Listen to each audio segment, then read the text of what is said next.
건강수명 100세를 향하여 슬기로운 건강관리법을 알려주는 방송. 안녕하세요. OBS 생방송 건강콜센터 저는 장민정입니다. 환절기에는 큰 일교차 때문에 감기 같은 호흡기 질환을 조심해야 한다는 얘기 많이들 들어보셨죠? 그런데 사실 이 시기에는 관절 건강에도 각별한 주의가 필요합니다. 특히 무릎과 어깨 관절은 기온 변화에 민감해서 통증이 심해지기 쉽고요. 또 작은 이상 신호를 방치하게 되면 퇴행성 변화로 이어질 수도 있습니다. 다행히 조기 진단과 비수술적인 치료만으로도 충분히 호전될 가능성이 높다고 하니까요. 치료를 미루지 않으셨으면 좋겠습니다. 생방송 건강콜센터 그래서 오늘은요. 환절기 무릎 어깨 통증 비수술 치료법에 대해서 알려드리고 있습니다. 또 여러분들의 문의 전화도 받고 있는데요. 오래된 통증도 좋고요. 추석 앞두고 몸을 좀 많이 움직였더니 갑자기 찾아온 통증도 좋습니다. 시청자 참여 방법 안내해 드립니다. 네, 오늘 여러분들의 관절 건강에 도움 말씀 주실 전문의 모셔보도록 하겠습니다. 정형외과 전문의 양혁재 원장님과 함께합니다. 안녕하세요. 네, 안녕하세요. 네, 반갑습니다. 원장님, 이제 추석 연휴가 얼마 남지 않았습니다. 네. 이번에 일주일 가까이 되기 때문에 굉장히 길어서 많이들 계획을 세우시는데 원장님 어떤 계획 가지고 계실까요? 저는 딱히 특별한 계획은 없고요. 아무래도 추석 명절이 가족들과 보내는 시간이 정말 더없이 소중하긴 하지만 네. 저희 의료진들 입장에서는 또 이게 긴 연휴일수록 어디를 가야 될지 몰라서 갑자기 통증이 올 때 아파하시는 그런 환자분들을 생각하면 네. 아무래도 자리를 지켜야 되는 경우가 많습니다. 그래서 이번에도 혹시나 몸이 불편하시거나 아프신 분들이 있으면 최대한 성심성 있고 통증 없이 잘 지낼 수 있도록 이 시간에도 최대한 성심성 있고 상담해 드리도록 하겠습니다. 네. 연휴에도 결국 진료 보신다는 얘기를 굉장히 길고 친절하게 해주셨는데요. 저희 생방송 건강콜센터도 연휴에도 생방송으로 자리를 지키도록 하겠습니다. 오늘 방송 함께 하시는 분들 방송 보시다가 궁금증 생기시면요. 아래 나가고 있는 번호로 연락 주시면 되겠습니다. 자, 원장님 이제 추석 앞두고 명절 앞두고 많은 분들이 운전도 많아지고 네. 물건 옮길 일도 많고 음식 장만도 하다 보니까 여기저기 아픈 곳이 많다고들 하시는데 특히 무릎 통증 얘기를 많이 하시더라고요. 먼저 무릎이 어떤 구조로 되어 있는지부터 좀 살펴볼까요? 네. 이 그림을 보면서 설명을 드리도록 하겠습니다. 우리가 이제 무릎 쪽에 통증이 오는 경우는 대부분 또 이제 이번에 추석 명절이면 또 장시간 운전을 많이 하실 텐데 우리가 무릎 앞쪽에는 이 슬개골이라는 뼈가 있고요. 그 뼈 위로 이제 근육이 지나가는데요. 그런 힘줄, 대퇴사두갈래근이나 이런 슬개건 같은 힘줄들이 운전을 많이 할 때 통증을 유발할 수가 있습니다. 그 밖에도 이 그림에서 보다시피 인대라는 조직, 후방 십자인대나 전방 십자인대, 측부인대가 무릎을 단단하게 잡아주는 역할을 하는데 이러한 인대에 염증이 생겨서 또 이 관절염을 유발하면서 통증을 유발시킬 수가 있기 때문에요. 운전을 장기간 하시거나 또 추석 명절에 또 쪼그려서 전을 부친다든지 음식을 한다든지 무거운 걸 들고 앉았다라는 걸 또 음식장만으로 많이 하시는 어머님들이 또 갑자기 무릎이 심하게 아파져가지고 오신 분들이 정말 많습니다. 네. 그런데 이런 작은 통증들, 명절을 통해서 생긴 작은 통증들을 방치하게 되면 퇴행성 관절염으로 이어지기 쉽다고 하는데 퇴행성 관절염은 어떤 단계로 진행이 될까요? 네. 우리가 단계를 잘 알아야 그 초기 단계에 빨리 와서 제대로 완치를 시킬 수 있기 때문에요.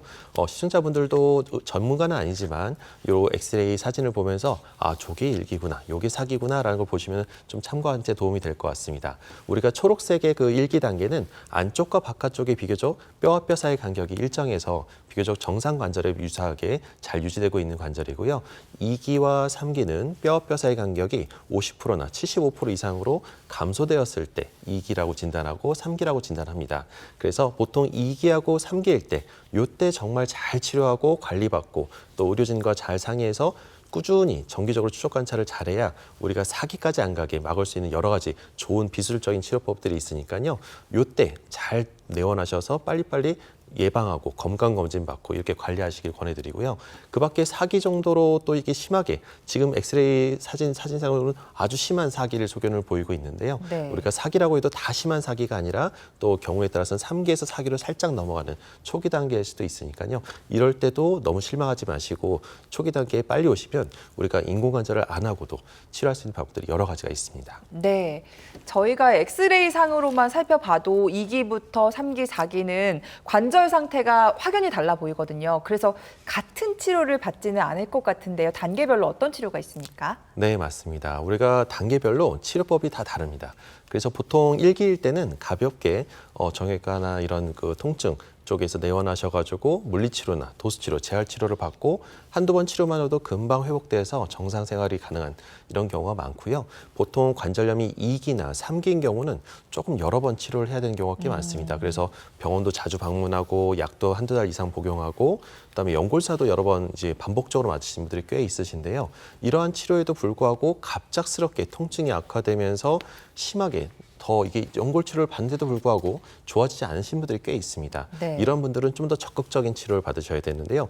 이 그림에서 표에서 나온 것처럼 줄기세포를 이식하는 시술을 한다든지 연골세포, 뇌 연골세포를 배양해서 이식을 한다든지 그 밖에도 자가골수 농축액을 넣어서 재생을 유도한다든지 그 밖에도 주사치료 중에서도 스테로이드나 아니면 이런 연골사 말고도 우리가 재생을 유도할 수 있는 좋은 주사들이 꽤 많이 있습니다. 이런 것들을 전문가랑 상의해서 잘 치료하시면은 이게 수술로 가지 않게끔 내 일상생활을 영위하면서 일을 하면서 치료받을 수 있는 여러 가지 좋은 방법들이 있으니까요. 반드시 전문가랑 상의해 보시면 좋을 것 같습니다. 네, 알겠습니다. 심한 4기의 관절염이 아니라면요. 원장님 말씀대로 이렇게 조기 진단이나 비수술적인 치료 방법만으로도 충분히 호전이 가능하다고 하는데 그래서 오늘은 비수술적인 치료법들 소개해 드리려고 합니다. 가장 먼저 살펴볼 치료법이 증식주사 치료인데요. 이건 어떤 원리로 우리 무릎이 좋아지는 건지 설명 부탁드립니다. 네. 증식치료의 원리는 아무래도 아까 맨 처음에 보셨던 사진, 무릎 사진처럼 어떤 관절이든 간에 관절통을 유발하는 경우는 인대에 염증이 생겨서 그렇습니다. 근데 그 어느 쪽 인대가 손상이 되는지, 뭐 때문에 통증이 있는지를 원인을 알아야 거기에 맞는 주사를 맞아야 아무 데나 놓는 게 아니고요. 마구잡이로 막 찌르는 게 아니라 네. 우리가 정밀 검사를 통해서 아, 이쪽 인대가 손상이 돼 있구나. 이쪽에 문제가 더 크구나. 이게 훨씬 병변이 깊구나. 여러 번 맞아야겠구나. 이런 것들을 검사를 통해서 치료의 횟수나 기간을 좀 정하고요. 그 밖에도 이 부위를 알게 되면 약제를 정확하게 그 초음파로 가이드해서 정확하게 염증이 있는 방향 쪽에 주입을 하게 됩니다. 그러면 일시적으로 염증 반응이 활성화되면서 한 하루나 이틀, 2, 3일 정도는 약간 뻐근한 느낌이 생길 수 있는데요. 그 작용을 통해서 우리가 먹을 때 쓴 약이 몸에 좋다고 하듯이 이 주사도 약간은 통증을 유발했다가 가라앉으면서 이게 면역 반응이 활성화되면서 조직 재생을 유도하는 이러한 과정들이 반복적으로 4에서 5회 정도 시행됐을 때 이 인대 염증이 가라앉고 통증도 가라앉고 쉽게 재발하지 않는 좋은 치료법이라고 할 수 있겠습니다. 네, 사실 많은 분들이 무릎 치료하면 되게 거창하게 생각하실 텐데요. 이 증식주사 치료는 입원하고 수술하고 이런 복잡한 치료가 아니라 되게 간단한 치료인 것 같은데 특징들도 이어서 살펴볼까요? 네, 맞습니다. 이게 증식주사는 당일날 통원으로 통해서 당장 와서 주사를 맞고 바로 일상생활에 복귀가 가능한 그러한 특징이 있고요. 그 밖에도 당연히 주사다 보니까 뭐 흉터가 생기거나 통증이 심하거나 이럴 일은 없고 주사바늘 자국만 있어서 당일만 물 안 닿으면 좋습니다. 그 밖에 가장 중요한 것은 내가 어떤 치료를 받든 어떤 시술을 받든 간에 이거에 대한 합병증이나 안정성이 다른 부작용은 없는지가 걱정이 되실 텐데요. 이 증식주사는 특별한 부작용이 안정성이 이미 검증이 된 치료법이라서 걱정 없이 맞으셔도 되고요. 근본적으로 이게 일시적인 통증만 가라앉히는 거 아니야? 잠깐뿐인 거 아니야? 라는 걱정을 많이 하시는데 제대로 잘 치료받으신다고 하면 이거는 단순히 일시적인 통증을 가라앉히는 것이 아니라 근본적으로 통증을 가라앉히면서 재생을 유도하는 치료라고 할 수 있겠습니다. 네, 그렇다면 증식주사 치료 효과는 어떨지 저희가 치료 사례부터 좀 살펴보도록 하겠습니다. 50대 어머님의 사례가 준비가 돼 있는데요. 사실 이 시기에 무릎이 아프다고 해서 덜컥 수술을 받아버리면 남은 여생은 너무 고생하실 수 있거든요.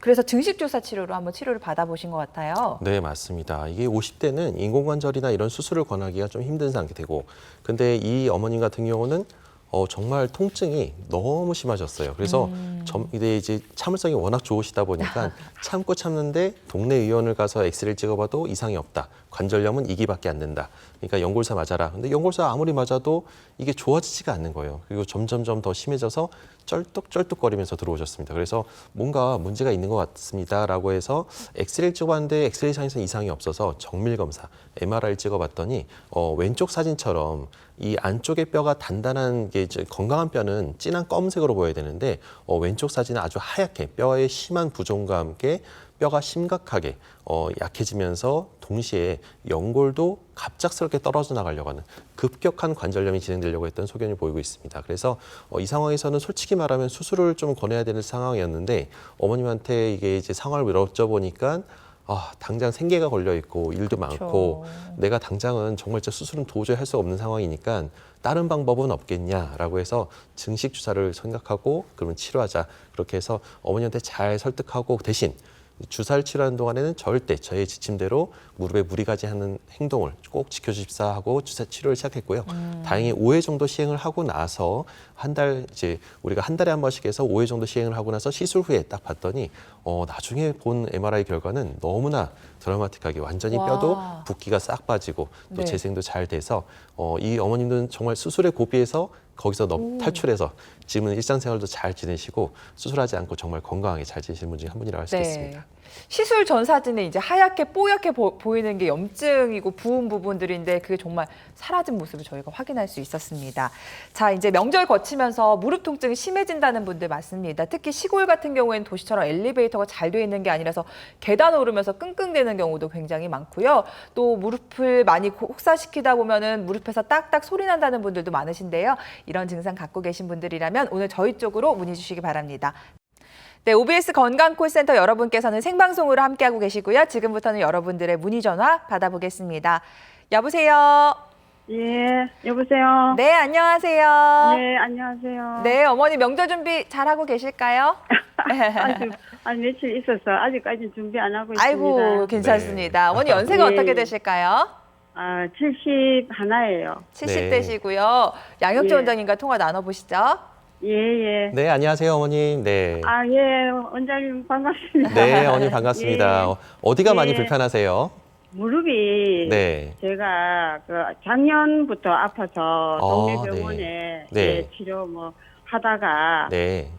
괜찮다가 얼마 전에 조금 무리하게 걸었더니만은 무릎이 계속 아프고 네. 그래서 이제 그냥 여기 전에 살던 동네에서 다시 또 이사를 와서 네. 그래서 이제 이 동네 근방에 통증의학과 가가지고 네.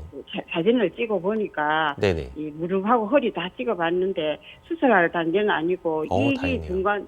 2기 중간 정도라 하면서 2기 중반이요. 네. 예예. 그래서 주사를 맞자고 연골 주사 맞자고 하는데 제가 작년에 11월 달 맞아가지고 6개월 간격이 있어야 된다 해서 네. 그래서 못 맞고 있으니까 계속 아파요. 아파서 네. 거기서 6개월 후에 맞아야 된다 그러고 안 나와줘서 네. 할 수 없이 제가 알아보니까 네네. 거기 다른 병원에 이제 조금 전문 병원에 갔어요. 네네. 갔는데 거긴 거리가 멀어요. 이제 네. 거리가 멀어서 제가 또 많이 걷지를 못하니까 그 엘리베이터 여기에 전철역에 엘리베이터가 또 고장 나고 이래서 아이고. 그래도 갔어요. 무릎 그래도 아파서 갔는데. 가셨는데. 네네. 그래도 갔는데 거기서 전문 병원인데요. 네네네. 거기서 이제 엑스레이 사진을 찍어 보니까 네네. 거기서도 의사 선생님이 말하기를 예. 심하지는 않고 2기 정도 되는데 네네. 그냥 이렇게 주사 맞고 하면 된다. 그래서 제가 여기 다른 동네에서 왔는데 저희 동네 옆에는 그냥 6개월 작년에 이제 11월 달 맞아가지고 네네네. 6개월 간격이 있어야 돼가지고 못 맞아가 아파서 그래 갔다 이러니까 네. 6개월 내야 되는데요 이러니까 상관없다 해요. 그래서 그 병원에는 그 간격 상관없이 연골 주사 맞으면 된다 해서 그 6개월짜리 주사를 맞았어요. 네. 맞고 난 뒤에도 무릎에 양무릎에요. 네. 근데 맞고 난 뒤에도 계속 아파요. 계속 아파서 다시 또 병원에 갔어요. 네. 그 병원에 갔어요. 갔더니만 멀어도 할 수 없이 아유, 또 갔더니만은 가셨어요. 네. 갔더니만 원장님이 하는 말이 DNA 주사를 5번을 맞아야 된다 그래요. 네. DNA 주사를. 그래서 네. 일단 한 번 맞고 네. 그리고 이제 허리는 그 원장님이 이렇게 거기 병원에는 이제 네. 세 분이 계시는데 무릎, 허리 이제 네네네. 완전 이렇게 보는 분인데 저는 허리 이제 무릎 보는 원장님한테 그래 이제 세 번 일단 한 번 맞고 네네. 그럼 허리는 원장님 가끔씩 무릎이 많이 아프고 허리는 조금 허리도 어쩌다 아프신 아프다. 거군요, 어머니. 허리는 네. 어쩌다 옛날에 아이고, 젊을 때 그러시구나. 50대 때 네네. 측만증이 있어가 그때 DNA 주사도 효과 보셨어요, 어머니? 아니 못 받았어요. 똑같아요. 그래서 두 번까지 맞았어요. 네. 5번 맞으라 하는데 두 번 맞아도 안 돼가지고 그 아파서. 다음 치료를 받아보셔야 되는 거잖아요. 맞습니다. 네. 그러니까 어머님이 근데 안 했어요. 안 하고 네. 두 번 맞아도 아픈데 네네네. 연골까지 합쳐서 세 번 맞아도 아픈데 아. 가면 뭐 굉장히 고민했어요. 멀기도 멀고 네. 고민하다가 그러니까요. 할 수 없이 가까운데 좀 더 옆에 확실한 전에- 치료가 필요하신 거죠, 어머님께서도. 예. 그 네, 치료법 맞습니다. 한번 들어볼까요, 그래서 어머니? 예예. 그럼 네. 다시 그러니까 할 수 없이 네. 그 병원에 약이 이제 그 무릎 보는 원장님이 허리 약을 하고 약 먹으면 된다 해서 약을 떨어져 갖고 네네. 갔더니만 그 원장님 수술 중이라 해서 허리 아. 보는 원장님한테로 처방 받으라 이래가 거기 갔더니만 네. 허리 보는 원장님이 또 말씀이 다른 거예요. 아. 그 엑스레이를 보더니만은 무릎은 괜찮다. 허리 허리가 때문일 문제가 수 있다.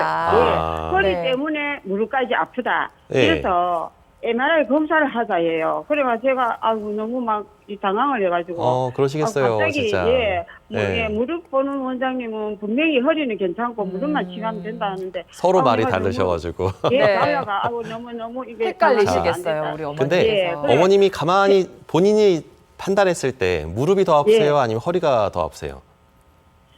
그렇게 옆쪽으로 이렇게 엉덩이 옆쪽으로 있잖아요. 무릎 네, 옆쪽으로요. 그쪽으로 이렇게 종아리가 많이 아파요. 네, 종아리가. 예, 종아리 옆쪽으로 엉덩이 옆쪽으로 해갖고 종아리가 많이 아프고 무릎도 어쩌다가 한 번씩 이렇게 네. 무릎도 찌릿찌릿하게 찌릿찌릿 많이 아프고. 걸으면 아프고. 그러니까 보통 이제 예. 어머니 다리가 이제 그 우리가 일반적으로 무릎 예. 외측으로 종아리 바깥쪽이나 허벅지에서부터 쭉 다리 쪽으로 내려가는 예, 경우는 예. 좀 협착증의 증상일 가능성이 높고요. 요추관 협착증. 그다음에 예. 무릎 안쪽이 찌릿찌릿하거나 우리가 가만히 있을 땐 괜찮은데 걸을 때 찌릿찌릿하고 아프다. 계단이나 예. 앉았다 일어날 때 아프다. 그러면 예, 무릎일 예. 가능성이 높은데요. 일반적으로 어머니 같은 경우는 양쪽 다 있을 가능성이 높습니다. 둘 다, 그래서 그쵸. 네, 네. 허리 문제도 있고 그러면요. 무릎 문제도 있고. 근데 지금 그러면 어머니가 원장님 무릎하고 허리하고 다 문제 있어요? 네, 그럴 가능성이 높은데요. 어머니가 예. 문제는 이거를 이제 나는 지금 뭐 그렇다고 해서 모든 아픈 데를 다 검사할 수도 없잖아요.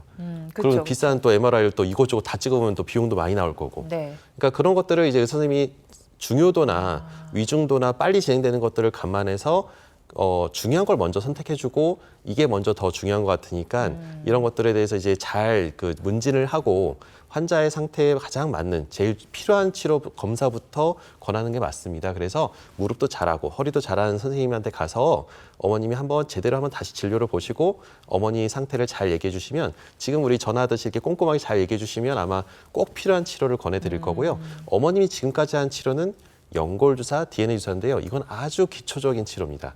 그래서 그걸로 해서 제대로 된 치료를 했다고 보기는 어렵고 이게 이 증상으로 안 났다고 하면 엉뚱한 치료를 받아서 이게 회복이 안 되는 거니까요. 좀 더 전문적인 병원으로 다시 찾아가서 좀 검사를 받아보고 기존에 검사한 거 있으면 좀 가져오시고 그렇게 해서 좀 의사 선생님을 잘 만나시면 아마 좋은 결과가 있지 않을까 생각됩니다.